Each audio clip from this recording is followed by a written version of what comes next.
ಜೋಶಲ್ಲಿ ಇವತ್ತು ಸಂಕಷ್ಟಿ ಅಂತ ಹೇಳ್ಬಿಟ್ಟು ಬೆಳಗಿಂದ ಉಪವಾಸ ಇದ್ದೆ. ಇದು ದೇವಸ್ಥಾನಕ್ಕೆ ಹೋದ್ರೆ ಏನ್ ಅನ್ಬೇಕು, ಇವತ್ತಲ್ಲಪ್ಪ ಸಂಕಷ್ಟಿ ನಾಳೆ ಅಂದ್ಬಿಡ್ಬೇಕು. ಅಲ್ಲಿ ಕಟ್ಟಿದೆ ಅಷ್ಟೇ, ಬಟ್ ಮಳೆ ಬರೋ ಚಾನ್ಸ್ ತುಂಬಾ ಕಡಿಮೆ ಕಾಣಿಸ್ತಾ ಇದೆ. ಅಲ್ಲಿ ತುಂಬಾ ಲಾಂಗ್ ಬೇಕಾಗೋ ನೋಡಿದ್ರಿ ಅನ್ಸತ್ತೆ. ಈ ತರ ಲೈನು ಮತ್ತೆ ಸ್ಟಾರ್ಟ್ ಆಗಿದೆ. ನಮ್ಮ ಜನರೇಷನ್ ಹೆವಿ ಒಂಥರ ಲಕ್ಕಿನೂ ಅಲ್ಲ, ಆ ಕಡೆ ಅನ್ಲಕ್ಕಿನೂ ಅಲ್ಲ, ಆ ಥರ. ಗುಡ್ ಮಾರ್ನಿಂಗ್ ನನ್ನ ವೀಕ್ಷಕರಿಗೆ. ಇವತ್ತು ಬಂದ್ಬಿಟ್ಟು ಡೇ 13 ಆಗಿರುತ್ತೆ ನಮ್ಮ 30 ಡೇಸ್ ಚಾಲೆಂಜ್ನಲ್ಲಿ. ಅದೇ ರೀತಿ ಇವತ್ತು ಸಂಕಷ್ಟಿ ಇರೋದ್ರಿಂದ ನಾನು ಇಡೀ ದಿನ ಉಪವಾಸ ಇದ್ದೀನಿ. ಇದು ನಾನು 6 ಮಂತ್ಸಿಂದ ನಡ್ಸ್ಕೊ ಬರ್ತಾ ಇದ್ದೀನಿ. ಇದು ಬಂದ್ಬಿಟ್ಟು 6th ಮಂತ್ ಆಗಿರುತ್ತೆ ನಂದು. ಇವಾಗ ನಮ್ಮ ಪ್ಲ್ಯಾನ್ ಇರೋದು ಹಾಲ್ದೂರ್ ಹತ್ರ ಹೋಗಬೇಕು. ಅದೇ ಮೊನ್ನೆ ಹೋಮ್ ಸ್ಟೇ ಹತ್ರ ಹೋಗಿದ್ವಲ್ಲ, ಅಲ್ಲೇ ಸರೌಂಡಿಂಗಲ್ಲಿ ಇನ್ನೊಂದು ಪ್ರಾಪರ್ಟಿ ಇದೆ, ಅಲ್ಲೊಂದು ನಮಗೆ ಡ್ರೋನ್ ಶೂಟ್ ಬುಕ್ ಆಗಿದೆ. ಅದಕ್ಕೆ ಆ ಡ್ರೋನ್ ಶೂಟ್ನ ಮಾಡೋಕ್ಕೆ ನಮ್ಮನೆ ಹತ್ರ ಬರ್ತಾ ಇದ್ದಾನೆ. ನನ್ನ ಪಿಕ್ ಮಾಡಿಕೊಂಡು ಮತ್ತೆ ನಾವು ಹಾಲ್ದೂರ್ ಕಡೆ ಹೊರಡ್ತೀವಿ. ಮತ್ತು ನಮ್ಮ ಚಾನಲ್ಗೆ ಹೊಸ ಇಂಟ್ರೋ ಸ್ಟಾರ್ಟ್ ಮಾಡೋಣ. ಇದಾಗಿರುತ್ತೆ ನಮ್ಮ ಚಾನಲ್ನ ಹೊಸ intro. Hello guys, welcome back to Sanjay talks. Hope everyone is doing great. ನಂದನ್ ಬಂದ ಮಳೆ ಬರಂಗಾಗಿದೆ ನಮ್ಮ ಸಿಟಿ ಒಳಗೆ. ಹಾಲ್ದೂರ್ ಸೈಡ್ ಮಳೆ ಇಲ್ಲ ಅನಿಸುತ್ತೆ. ನೋಡುವುದಲ್ಲಿ ನಮ್ಮ ಸಿಟಿ ಸೈಡಲ್ಲಿ ನಾನು ಸ್ವಲ್ಪ ಹೊತ್ತಲ್ಲಿ ಫುಲ್ ಮಳೆ ಸ್ಟಾರ್ಟ್ ಆಗುತ್ತೆ. ಹಾಲ್ದೂರ್ ಬಂದ್ಬಿಟ್ಟು ಆ ಕಡೆ ಬರುತ್ತೆ.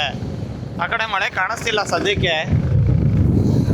ಆ ಕಡೆ ನೋಡಿ, ಆ ಕಡೆ ಮೋಡ ಕಟ್ಟಿದೆ ಅಷ್ಟೇ, ಬಟ್ ಮಳೆ ಬರೋ ಚಾನ್ಸ್ ತುಂಬ ಕಡಿಮೆ ಕಾಣಿಸ್ತಾ ಇದೆ. ಅಲ್ಲಿ ಇಲ್ಲಿ ನೋಡಿದ್ರೆ ಫುಲ್ ಮಳೆ ಬರೋಕ್ಕೆ ಆಲ್ರೆಡಿ ಆಗಿತ್ತಾ ಇದೆ ಮಳೆ. ನಾವು ಆದಷ್ಟು ಬೇಗ ಸಿಟಿ ಬಿಟ್ಟರೆ ಆ ಕಡೆ ಸೇಫಾಗಿ ಹೋಗ್ಬಿಟ್ಟು ಆರಾಮಾಗಿ ಬರ್ಬೋದು ವಾಪಸ್ಸು. ಫುಲ್ಲು ಆಟೋಗಳು ಇನ್ನೂ ಲೈನಲ್ಲಿ ನಿಂತೇ ಇದೆ. ತುಂಬ ಲಾಂಗ್ ಬೇಕಾಗೋ ನೋಡಿದ್ರಿ ಅನ್ಸತ್ತೆ. ಈ ಥರ ಲೈನು ಮತ್ತೆ ಸ್ಟಾರ್ಟ್ ಆಗಿದೆ. ಬಿಕಾಸ್ ಗ್ಯಾಸ್ ಪ್ರೈಸ್ ಕೂಡ ಜಾಸ್ತಿ ಆಗೋ ಸ್ಟಾರ್ಟ್ ಆಗಿದೆ. ನಮ್ಮ ಜನ್ರೇಷನ್ ಹೆವಿ ಒಂಥರ ಲಕ್ಕಿನೂ ಅಲ್ಲ, ಆ ಕಡೆ ಅನ್ಲಕ್ಕಿನೂ ಅಲ್ಲ, ಆ ಥರ. RCB ಕಪ್ ಗೆದ್ದಿದ್ರು ನೋಡಿದ್ವಿ. ಆಮೇಲೆ ಏನೇನು ಆಗ್ಬಾರ್ದು, ಕೋವಿಡ್ ಬಂತು, ವಾರ ಆಯಿತು, ಇನ್ನೂ ಎಕ್ಸೆಟ್ರಾ ಏನೇನೋ ಆಗೋಯ್ತು. ಎಕ್ಸಾಮ್ ಬರೀದಲ್ಲೇ ಪಾಸ್ ಆಗಿದ್ದು ನೋಡ್ಬಿಟ್ವಿ. ತುಂಬ ನೋಡಿದ್ದೀವಿ. ನಮ್ಮ ಜನ್ರೇಷನ್ನು ಎಲ್ಲದೂ ನೋಡ್ತಾ ಇದ್ದೀವಿ. ನಾನು ಅವಾಗಲೇ ಹೇಳ್ದಂಗೆ ಮತ್ತವರ ದಾಟಿದ್ವಿ. ಇಲ್ಲಿ ನೋಡಿ, ನಾನು ಅವಾಗಲೇ ಹೇಳ್ದೆ ಅಲ್ವಾ, ಈ ಕಡೆ ನಾವು ದಾಟಿದ್ರೆ ಮಳೆ ಇರಲ್ಲ ಅಂತ ಹೇಳ್ಬಿಟ್ಟು. ಮಳೆನೇ ಇಲ್ಲ ನೋಡಿ. ಸಿಟಿ ಸೈಡು ಅವಾಗ ಮಳೆ ಬರೋಕ್ಕೆ ಸ್ಟಾರ್ಟ್ ಆಗಿತ್ತು. ಪ್ರಾಬಬ್ಲಿ ನಾವಿಲ್ಲಿಂದ ಶೂಟ್ ಮುಗಿಸ್ಕೊಂಡು ಹೊರಡ್ತೀವಿ. ಆ ಟೈಮಲ್ಲಿ ಸಿಟಿಲಿ ಮಳೆ ಬಿಡುತ್ತೆ, ಇಲ್ಲಿ ಮಳೆ ಸ್ಟಾರ್ಟ್ ಆಗುತ್ತೆ. ಸೇಫರ್ ಸೈಡಲ್ಲಿ ಇದ್ದೀವಿ ಅಂದ್ಕೊಂಡಿದ್ದೀನಿ. ಇವತ್ತು ನೋಡಬೇಕು. ನಮ್ಮ ಹಾಲ್ದೂರಿಗೆ ರೀಚ್ ಆಗಿದ್ದೀವಿ ಈಗ. ಇಲ್ಲಿಂದ ಇನ್ನೊಂದು 4 ಕಿಲೋಮೀಟರ್ಸ್ ಇದೆ ನಮ್ಮ ಹಾಲ್ದೂರನ್ನ ನೋಡ್ಕೊಂಬಿಡಿ. ಚಿಕ್ಕಮಗಳೂರಲ್ಲಿ ಇದು ಒಂಥರ ಒಂದು ಹಾಟ್ಸ್ಪಾಟ್ ಇದ್ದಂಗೆ ಹಾಲ್ದೂರು ಅನ್ನೋದು. ಕೆಲವೊಂದು ಪ್ಲೇಸಸ್ಗೆ ಕನೆಕ್ಟ್ ಮಾಡೋಕ್ಕೆ ತುಂಬಾ ಹೆಲ್ಪ್ ಮಾಡುತ್ತೆ ಈ ಸ್ಪಾಟು. ಒಂಥರ ಹಿಡಿದ್ನಲ್ಲ, ಹಾಟ್ಸ್ಪಾಟ್ ಇದ್ದಂಗೆ ಇದು ಕೂಡ ನಮ್ಮ ಚಿಕ್ಕಮಗಳೂರಿಗೆ. Welcome to Haldur. ಇಲ್ಲಿ ರೀಚ್ ಆಗಿದ್ದೀವಿ ಕಾಫಿ ಬ್ರಿಡ್ಜ್ ಹೋಮ್ ಸ್ಟೇಗೆ. ವಿತ್ ಪೂಲ್ ಇದೆ ಹೋಮ್ ಸ್ಟೇಲಿ. ಶೂಟಿಗೆ ಎಲ್ಲ ರೆಡಿ ಮಾಡ್ತಾಯಿದ್ದೀವಿ. ಡ್ರೋನ್ ಬಿಡಬೇಕು. ಇಲ್ಲಿ ಕಾಲಿಡೋಕ್ಕೆ ಒಂದೇ ಒಂದು ಪ್ರಾಬ್ಲಮ್, ಜಿಗಣೆ ಎಲ್ಲಾದರೂ ಹತ್ಬಿಟ್ರೆ ಅಂತ.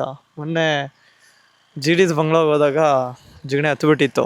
ಹಾಗಾಗಿ ಬೈದಲ್ಲಿ ಎಲ್ಲ ಕಡೆ ಕಾಲಿಡ್ತಾಯಿದ್ದೀವಿ. ವಿಡಿಯೋ ಎಲ್ಲ ಮಾಡ್ಕೊಂಡಿದ್ದಾಯಿತು, ಡ್ರೋನಲ್ಲೂ ಆಯಿತು. ನಾನು ಹಂಗೆ ಫೋನಲ್ಲಿ ಶೂಟ್ ಮಾಡ್ತಾಯಿದ್ದೆ ಗಿಂಬಲ್ ಯೂಸ್ ಮಾಡಿಬಿಟ್ಟು. ನಂದನ್ ಬಂದುಬಿಟ್ಟು ಡ್ರೋನಲ್ಲಿ ಫುಲ್ ಏರಿಯಲ್ ವ್ಯೂ ಕ್ಯಾಪ್ಚರ್ ಮಾಡ್ತಾಯಿದ್ದ.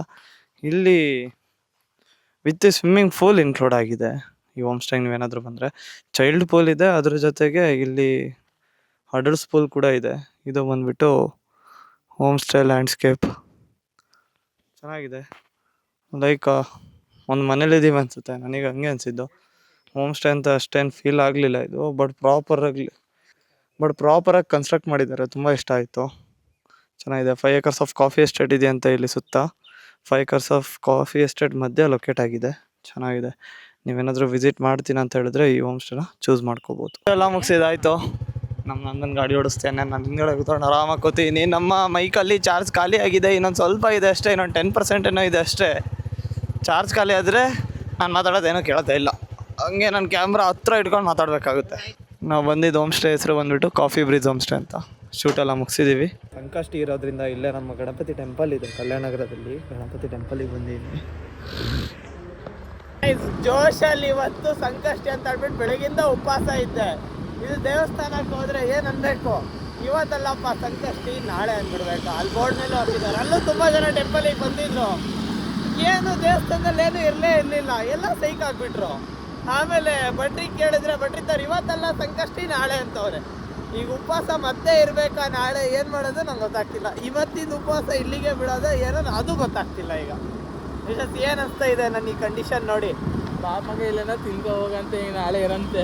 ಏನಿಲ್ಲ bro is asking for chicken ತಿನ್ಬಿಡೋಣ ಈಗಲೇ ಅಂತೀಯಾನೆ. ಚಿಕನ್ ಸಮೋಸ ಮಾಡಿ ನೋಡ್ಯಾನ ಅಂತ. ಆದರೆ ನನ್ನ ಮನಸ್ಸು ಒಪ್ತಾ ಇಲ್ಲ, ಏನು ಮಾಡೋದು ಗೊತ್ತಾಗ್ತಾ ಇಲ್ಲ ಈಗ ಪ್ರೆಸೆಂಟ್ ಕಂಡೀಷನ್ ನಂದು.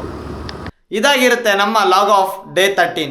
ಡೇ 14 ಒಳಗೆ ಇನ್ನಷ್ಟು ಎಂಟರ್ಟೈನ್ಮೆಂಟ್ ಜೊತೆಗೆ ನಾನು ನಿಮಗೆ ಸಿಗ್ತೀನಿ. ಅಲ್ಲಿ ತನಕ ಎಲ್ಲರಿಗೂ ಬೋಯ್.